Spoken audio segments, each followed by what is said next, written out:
Typically when a Beards and Cars review begins without highlighting some kind of garage or whatever, it means one of two things. Either I've borrowed a car from someone who I know, or it's one of my own vehicles. And of course that begs the question, why is this my latest purchase? What am I using it for? And just a brief all-round view of what this car offers and what made me actually choose it. It is of course a Mercedes 190, one of the most iconic vehicles that Mercedes-Benz have ever produced, and something which I've mentioned before, and this continues the trend, is that when it comes to Mercedes-Benz, AMG or otherwise, the older the model, the more I enjoy it. This car, along with the W210 shape E35 AMG, which is not that much newer than this in terms of its age, around 1999, which was one of the earliest reviews I ever did, are by far my favourite Mercedes-Benz models I've ever driven. These feel, for want of a better term, like a proper Mercedes, when Mercedes-Benz felt like it was a cut above everything else. Now this is my new daily driver, and for the price that I paid, which was about $2,500, I certainly could have purchased something cheaper, newer, definitely lower mileage, and if you compare it to my previous daily, which was even cheaper, about £1,900 a couple of years ago, the Daihatsu Rally 2, that car makes even more sense as a daily driver. It's a small runabout, it's Japanese, great fuel economy, but it's rare, it's fun, and of course very, very cheap, certainly in comparison to what I would usually buy a car for. This one is a little bit more expensive, it's 33 years old from 1992 currently, and it's a car which has covered way more miles. This is the highest mileage car I've ever owned, at 170,000 miles. That's even higher than the Mitsubishi which the Rolls-Royce 4x4 was based on, which was already up around 150,000, but that of course was a 2007 car, so it covered a lot of miles in a much shorter time. In the case of these Mercs, these are literally known for covering, in some cases, millions of kilometers or millions of miles. So this one, I guess you could say, is barely broken it. Now the one that I chose, and the reason why I chose it, is fairly simple. This is a 190D, not the more famous 190E, of course, mostly of touring car fame. This one has the non-turbo 2.5 litre straight 5 diesel. It feels very agricultural, and as you'll have heard at the start of the video, being a straight 5 means it actually sounds quite nice when you put your foot down. Surprisingly good, in fact. On idle though, it has very much that dugga kind of sound which you'd expect, and even though there's a lot of soundproofing, in the case of mine though, and the astute eye will have seen this at the start of the video, doesn't actually have an exhaust,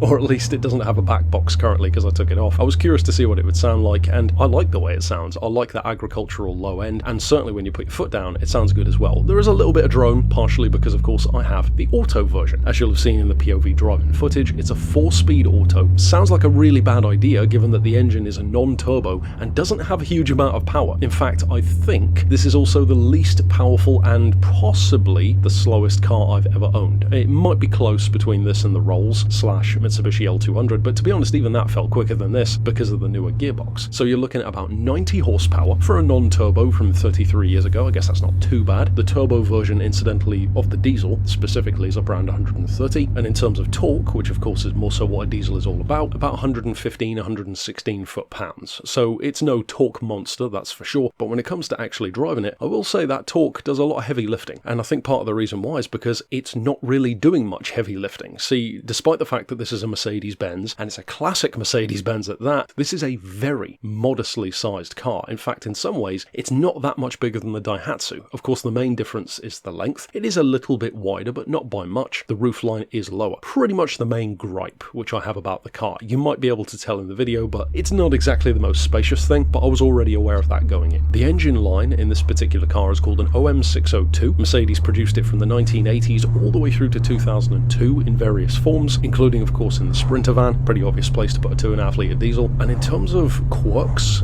one of my favourite things about German cars, and certainly about Mercedes, is the smaller details that they put into things. One of the things which you'll have seen at the start of the video, for example, it's a small touch, but I kind of love it, and that is the bonnet. It's so far back when you open the bonnet. When I initially opened it, I had no familiarity with these cars. I've never worked on one, I've never been around one, I've never interacted with a 190E. In fact, I'd never even been in one before buying this one. When I opened the bonnet, it felt like there was something wrong. The bonnet just kept going back. The more I pushed it, the further it went. So I thought, well, okay, I'll just keep pushing it back and see how far it goes, and I expected it to end up on the window, but it didn't, because it locks into place and gives you a massive amount of space to work with under the bonnet, and then you flip a little latch, it comes right back down easily. It's a cool little idea that makes the car that much easier to work on, and in kind of a similar way, funnily enough, to this car's primary rival, or at least a variation of it, the BMW E30, which I reviewed quite some time ago, and we will come back to the point of how they compare, because it is a pretty obvious comparison to make between the two. That also had its quirks in different ways, and I kind of love that. I feel like cars, they don't really have as many quirks anymore, tend to be more like show-off quirks rather than practical quirks. One of the other interesting quirks about the car is that the auto box is geared in such a way that it pulls away in second rather than first, and a lot of these points that I'm bringing up have been mentioned in another excellent review, which I'm going to link down below, and I would strongly recommend checking his review out as well. I actually watched his review about a day or two before having delivery on this car myself. Gave me a good all-round overview of what to expect, and very much so. I agree with virtually all of his sentiments in that video. The cars even look quite similar down to the colour choice and everything. Speaking earlier on though about that heavy lifting, that is the surprising thing about this car.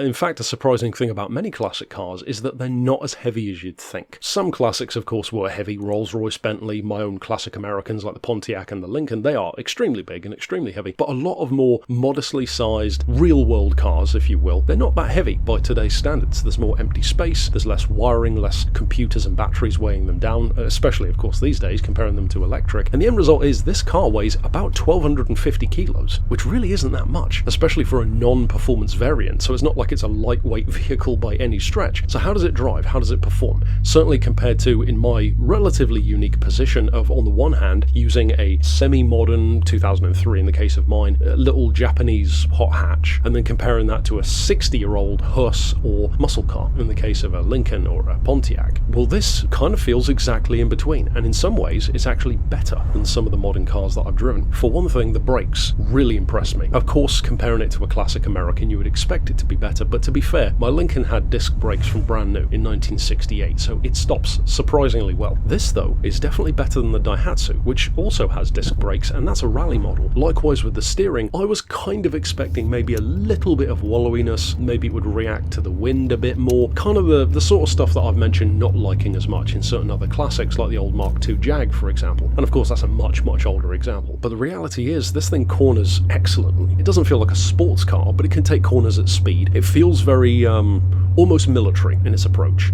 Can't imagine why, coming from Mercedes, but it does take corners very well, and it's fairly flat through corners as well. It's comfortable but unsophisticated. Again, that's another thing which has been said before. It doesn't rely on air suspension or anything like that that can brake. It feels like just a really refined version of an essentially relatively simple concept. Push that in an analog way as far as it can go, rather than just relying on air or licensing Citroen suspension as Rolls-Royce would, or that kind of stuff. The end result is you have a simpler car, easier to work on, better to find parts, and it keeps the weight down. So across the board, it's the smart decision to make. In terms of performance, well, of course it's not quick. The automatic, a classic auto even more so, does make it feel a little sluggish, pulling away in second. You can of course put it into a lower gear and effectively launch it in first if you want to. It's not that quick anyway, and it's the kind of car where the speed creeps up on you, because off the line it's sluggish, but once you get going, it actually moves pretty well. It has no trouble at all at motorway speed. The only thing which surprises me is that, mostly because of the gearing, the revs are a bit higher than you'd expect. Again, a fifth gear would probably help, but being a diesel, I'm not too concerned about that. It's a rugged engine. Being a straight 5, it's still very smooth anyway. In terms of the kind of running costs, at least here in the UK, well, road tax isn't quite as good as you'd probably hope. It was about 360 quid to tax, so unfortunately it's not quite old enough to be exempt. This car, as I said, is a very high miler, but most of its MOT history is actually very good. It's been under-sealed as well. It had some surface rust prior to that, so they basically nipped that in the bud rather than hiding anything underneath, and it's that kind of stuff that I may come back to in future. Of course, I did a video on Genelite under seal with the rolls, so I may do a similar thing to this as well, because it's good stuff and it does protect the car. It's kind of just a tank.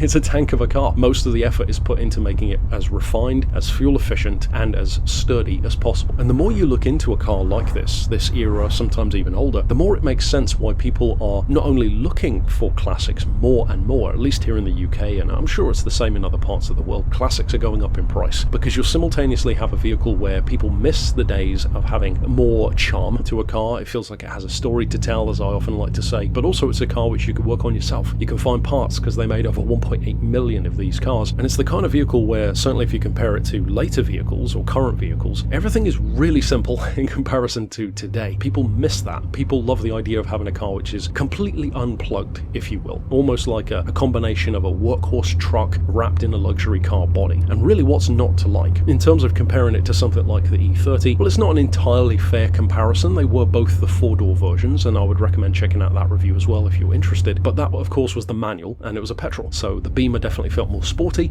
I would say the Beamer is more fun through corners, but the Mercedes feels far more refined. It's basically exactly what you'd expect. The E30 feels like more of a driver's car, more like a go-kart to drive, feels lower down, sharper through turns, more fun, you could say, and then the Mercedes feels like the kind of car that you'd want to live with. And in the case of me, at least, and my sensibilities, it's a no-brainer. The Mercedes is definitely the car which I would more so want to actually live with. It's more comfortable, more refined. The space on both is a little cramped for my liking. I would say the Beamer might ironically be slightly better, and unfortunately you can't put the chair any lower down, so you do have to recline it. In the case of me, I'm 6'3", so of course for most people you're not going to have that trouble, but if you are a taller driver, you'll notice. I'm sure you could like modify the rails or put a different seat in there, but I don't really want to go crazy with those kind of modifications. In terms of how the car has held up over time, well, again, I'm in a prime position to know this kind of stuff because I've owned a number of classics at this point, from motorcycles that are 70 years old to cars which are 50, 60 years old, sometimes even more. How does this one fare? Because this one's kind of somewhere in between. I haven't really owned, in fact, I'm trying to think, I don't think I've owned any cars before from this kind of midpoint era where it's a classic, but it's not super antique. Well, I have to say it's aged extremely well. One of the only things on the car which seems to be actually broken is the mileage gauge, which is kind of a blessing and a curse. I guess in the long run it means that you don't have to worry about losing more resale value,